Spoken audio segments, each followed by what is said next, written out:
임진왜란 당시 조선군에 흑인 용병이 있었다. 그리고 이 흑인 용병들이 미국 흑백 갈등에도 관련이 있었다. 흑인 용병들은 어떻게 해서 머나먼 조선까지 오게 됐을까요? 또 이들이 왜 미국의 흑백 갈등에도 연관이 됐을까요? 오늘은 임진왜란에 왔던 이 흑인 용병과 미국의 흑백 갈등을 불러일으킨 아프리카 흑인 노예에 대해서 한번 알아보려고 합니다. 1598년 5월 정유재란 때 조선을 도우러 왔던 명나라 장수 팽유격은 선조를 만납니다. 이 자리에서 그는 얼굴도 다르고 무술도 잘하고 총도 잘 쏘는 신병이 있다며 병사 한 명을 소개합니다. 그런데 신기하게도 이 병사는 아프리카에서 온 흑인 용병이었습니다. 머리카락은 양털처럼 짧고 곱슬인데 얼굴과 몸은 모두 검다. 이 조선왕조실록에 기록된 흑인 병사에 대한 기록을 보면은 당시의 선조와 이 사관 모두 큰 충격을 받았던 것 같습니다. 팽유격은 당시 이 흑인 용병에 대해서 15마일리 정도 떨어진 큰 바다를 3개 건너서 나오는 파랑국이라는 나라에서 왔다고 했습니다. 파랑국은 지금의 포르투갈을 말하는 건데요. 큰 바다는 남진해해, 인도양, 그리고 대서양을 가리키는 것으로 추정됩니다. 하지만 이 흑인이 실제로 포르투갈에서 온 것은 아니었고요. 당시 포르투갈 사람들이 많이 거주하던 이 마카오에서 온 것으로 추정됩니다. 선조는 이 흑인 용병을 보고서 이것은 정말 황은이다. 이제 외적을 섬멸하는 것은 시간 문제다 라면서 아주 흥분했는데 안타깝게도 전쟁에서 실제로 이 흑인 용병들이 큰 활약을 펼치지 못한 것으로 알려져 있습니다. 제가 조선에 왔던 흑인 용병의 이야기를 꺼낸 이유는요. 이 흑인 용병이 조선에 오게 된 과정을 추적하다 보면 미국 흑백 갈등의 역사에 대해서도 알아볼 수 있기 때문입니다.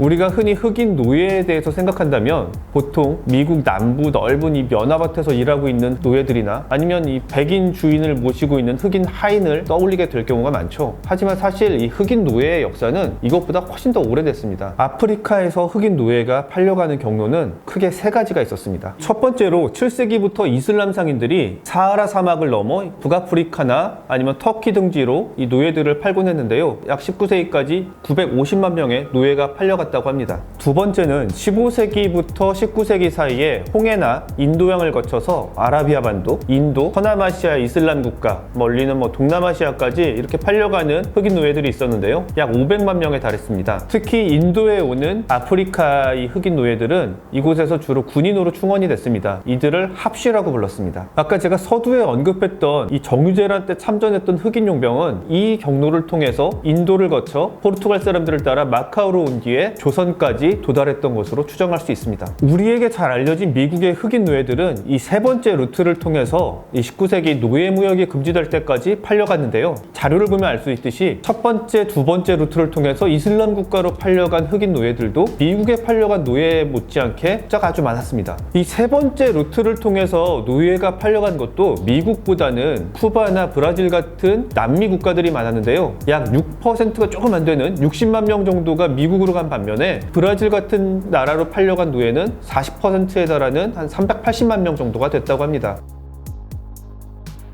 남미의 흑인 노예들이 많이 팔려간 것은 16세기부터 플랜테이션 농업으로 많은 노동력이 필요했기 때문인데요. 반면에 북미에 있는 미국에는 이 18세기가 되어서야 면화라든지 담배라든지 그런 플랜테이션 농업들이 200년이나 늦게 도입이 되기 때문에 상대적으로 흑인 노동력이 필요한 건 한참 뒤의 일이었습니다. 그 이민 초기에는 미국의 이 영국 본토에서 하층민들이 주로 와서 계약직 노예로 일했습니다. 일정 기간 정도 일을 하고 나면은 토지와 재산을 어느 정도 줘서 자립할 수 있게 해주는 게 조건이었죠. 그래서 이 1650년대만 해도 미국에는 약 1만 2천 명 정도에 달하는 영국인 노예가 일하고 있었다고 합니다. 그런데 이 영국인 노예들 중에는 전과자들도 좀 많았고 열악한 노동 환경에 불만을 품고 폭동을 일으킨다든지 반항하는 사례가 점차 늘어났습니다. 그러다 보니까 영국에서 이 미국행을 희망하는 숫자들도 점점 줄었고 미국의 농장주들도 강제적인 방법을 통해서 사람들을 납치해오기도 했다고 합니다. 바로 우리가 영어에서 유괴하다, 납치하다라는 의미로 쓰이는 키드냅이라는 단어의 유래가 되기도 했습니다. 하지만 이런 방법은 한계가 명확했고요. 때마침 이 미국에서 면화나 담배 같은 플랜테이션 농업이 시작되면서 막대한 노동력이 필요해지니까 아프리카의 흑인 노예에 대해 눈을 돌리기 시작했습니다. 처음에는 이제 쿠바라든지 가까운 중앙 아메리카 국가에 가서 이미 그 나라에 있었던 흑인 노예들을 사오는 방법을 주로 택했는데요. 그것으로도 뭔가 부족하니까 나중에는 직접 아프리카 흑인 노예 교역에 뛰어들게 됩니다. 당시 백인들이 인디언보다 흑인을 노예로서 더 선호했던 데는 몇 가지 이유가 있습니다. 첫째는 말라리아나 천연두 같은 부대륙에서 신대륙으로 넘어온 이 질병에 대해 흑인들이 더 면역력이 강하다는 것이죠. 이 오랫동안 신대륙에 고립된 채 외부와의 교류가 차단돼 있었던 인디오들은 부대륙의 질병에 면역력이 약했습니다. 둘째, 아프리카 흑인들은 말과 소를 이용할 줄 안다는 이유였습니다. 이 말과 소 역시 구대륙에서 신대륙으로 넘어간 동물들인데요. 신대륙에서는 콜럼버스 시대 이전에는 말과 소를 이용해서 농사를 짓는 법을 잘 몰랐습니다. 반면에 아프리카 흑인들은 아주 오래전부터 이런 동물들을 이용한 농사에 대해서 알고 있었죠. 이런 이유들로 아프리카에서 많은 흑인 노예들이 이 아메리카 대륙으로 잡혀왔습니다. 당시 건장한 청년 한 명 흑인 노예의 가격은 총 17자루, 브랜디 200리터, 철 349kg 정도였다고 합니다. 이 정도면 아프리카 일반 주민의 약 6년간 식량을 구입할 수 있는 정도의 돈이었다고 합니다. 이렇게 아프리카 흑인 노예들이 미국에 뿌리를 내렸고 이것은 미국 흑백 갈등의 씨앗이 됐습니다. 최근 조지 플로이드의 사망을 계기로 미국 사회에 잠재되어 있던 흑백 갈등이 다시 본격화하고 있습니다. 콜럼버스의 동상을 끌어내리는 등 미국판 역사 바로 세우기 같은 작업도 진행 중인데요. 사실 콜럼버스가 유럽인들에게 아메리카 대륙으로 가는 길을 열어준 건 맞지만 사실 아프리카 노예를 직접적으로 데려간 적은 없습니다. 다만 특이한 연결 지점은 있습니다. 이 아메리카 대륙에 흑인 노예들을 들여오기 시작한 것은 바로 사탕수수 재배가 본격화하면서인데요. 사실 이 사탕수수의 원산지는 인도입니다. 그런데 공교롭게도 이 사탕수수를 신대륙에 가져간 건 바로 콜럼버스가 신대륙에 두 번째로 갔을 때였습니다. 그러니까 의도치 않게 콜럼버스가 가져온 사탕수수가 아메리카 대륙의 비극적인 흑인 노예제의 연결고리가 됐다고 할 수는 있겠죠. 매우 오랜 기간 아프리카에서 미국 사이의 흑인 노예 무역은 이어져 왔고요. 특히 이 대서양을 건너는 항해 과정은 매우 비인간적이고 또 열악한 환경 때문에 10에서 15%가량의 사망자가 나왔다고 합니다. 또 이들의 노동력은 정당한 대가를 받지 못했기 때문에